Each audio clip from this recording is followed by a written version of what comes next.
कारण मला शुभेच्छा देण्यासाठी मी वर्षावरून आलेले आहे. आज सन्माननीय व्यासपीठ तसेच माझे फादर वगैरे आदरणीय तसेच माझे समोर बसलेले माझे मान्यवर आणि माझ्या बहिणी, आज खरोखरच आज इतिहास घडवणार या वसईकरांनी करून दाखवलंय. कारण वसईकरांचं जे काही पाऊल पुढे पडत आहे त्यासाठी जोरदार ताल्या वाजवा. आज मला अभिमान वाटतो याचा. कारण हे कार्यकारी मंडळ अध्यक्ष आणि फिलिप मस्तान साहेबांचं डोकं हे मी कित्येक दिवसापासून ऐकतोय. म्हणून मला सांगावंसं वाटलं, अशी जुनी माणसं ती सोडतात, त्यांचा तुम्ही जेव्हा त्यांचा विचार घेशाल तेव्हा तुम्ही पुढे जाशाल. त्यांचा मान सन्मान करायला शिका, बघा तुम्ही पुढे जाशाल. हे तेव्हा करा, नाहीतर आपलं या सरकारपासून काही खरी गत नाही आहे. तुम्हाला वाटते तसं जग नाही. आम्ही मंत्रालयामध्ये फिरतो, बिजली डिपार्टमेंटला फिरतो, सगळीकडे फिरतो. काय दशा आहे ती आम्हाला माहिती आहे. कारण मुंबई ही आपली कोळ्यांची खरी आहे ना फादर साहेब. मुंबई कुणाची? आपली मुंबई. आज मुंबई आपली आर्थिक जो तो राजकीय येतोय, कारण ती मुंबई सोन्याची कोंबडी अंडी घालणार झाली आहे. आणि ती 5-5 वर्षांनी इतकी वर्ष खाऊन खाऊन फस्त झाले तरी आपण डोळे झाकून उभे राहिलो. आपण फक्त आंदोलन करतोय आणि अर्ध्या तासामध्ये बिर्याणी खातो, घरी येतो. आपल्याला काही होत नाही. सरकारची कामं चालू असतात. उद्या घरापर्यंत आज सरकार पोहोचले तरी पण आपले डोळे नाही उघडत. कुठे गेलोय आपण?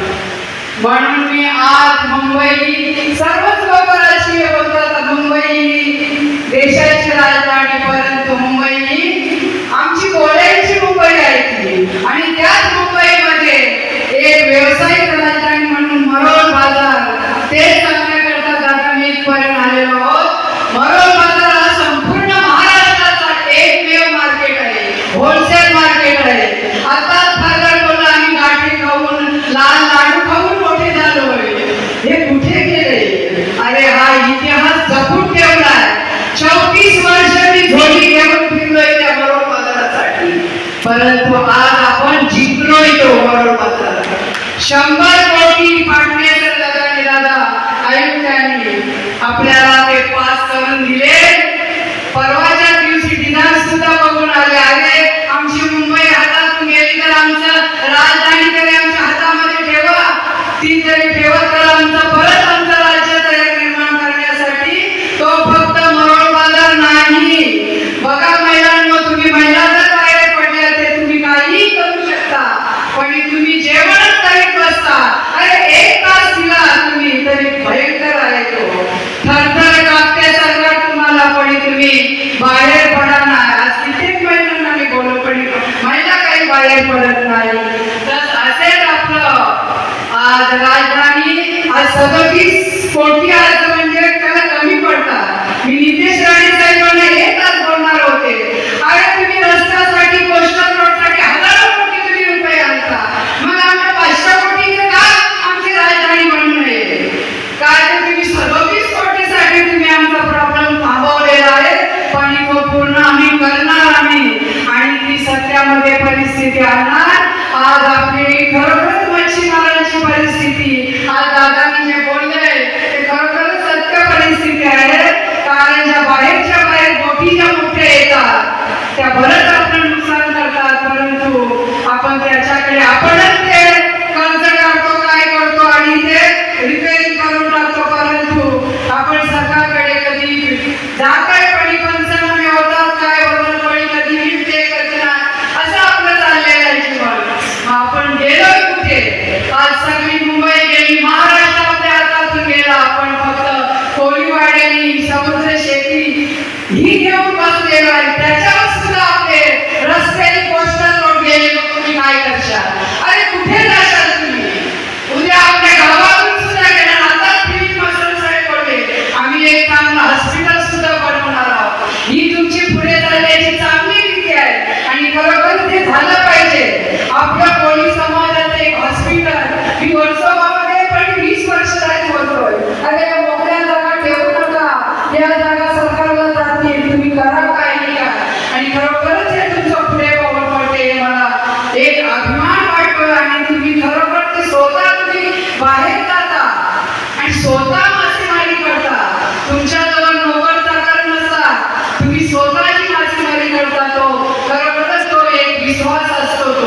कारण आमचे जे डुबले तिकडे ते मासेमारी आमची विश्वासाने होत नाही आणि मासेमारी जी खतम आपली झालेली आहे ती या बाहेरच्या बोटी येऊन लक्ष दिलं नाही. आपण 4-4 महिने ती बोटी आपल्या समुद्र खुली जोरी समजून वाहून घेत असत ते, परंतु आपल्याला मासे एवढे मिळायचे का आपण वर तरी सरकारकडे बघितलंच नाही. एवढे आपल्याला मासे आपल्याला पोटापुरते आहे ना, बस एवढं आपलं एवढा कवळी मानव एकदम भोला बाबडा तो, त्यांनी वर कधी बघितलंच नाही आणि आपली मासेमारी सगळं आता समुद्र खाली झाला आणि सर्व गाव मासे आता नाहीसे झालेले आहे समुद्रामध्ये.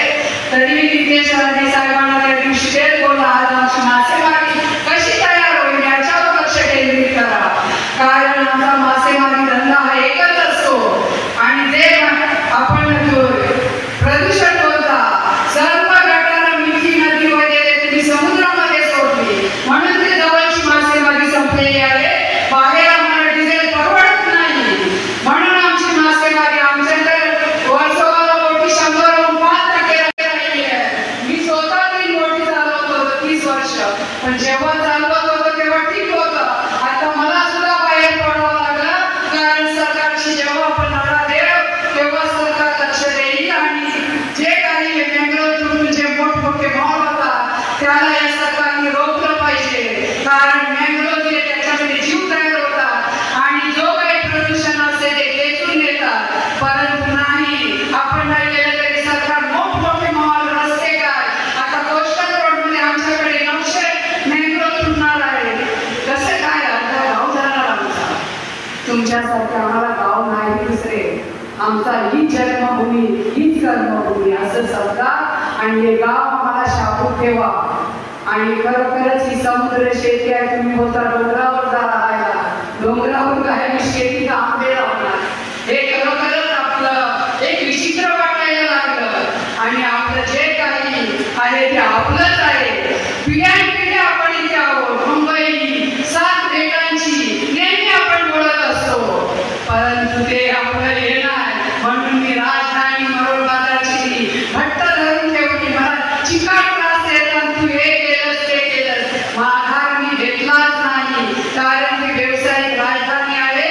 ती जिंकली तरच मुंबई परत आपल्या हातामध्ये येईल. एवढं बोलून मी खरोखरच मत्स्य व्यवसाय पाटणेसर यांचे आज ऐकायला नाही ते, परंतु त्यांनी 100 कोटी जे पास केले आणि भारतीय हे विकलेलं नाही. पहिल्यांदा सांगतोय तुम्हाला, ते आपल्यालाच देणार आहे. ही सर्व चर्चा झालेली आहे. जे वरपर्यंत होणार ते आपलंच असणार आणि ते फक्त मासेच विक्री होणार त्याच्यामध्ये. कारण त्यामध्ये तुम्ही बोलता चपलाची दुकानं, कपड्याची, या अफवा असतात त्या तुम्ही ऐकू नका. पाटणेसरांनी ते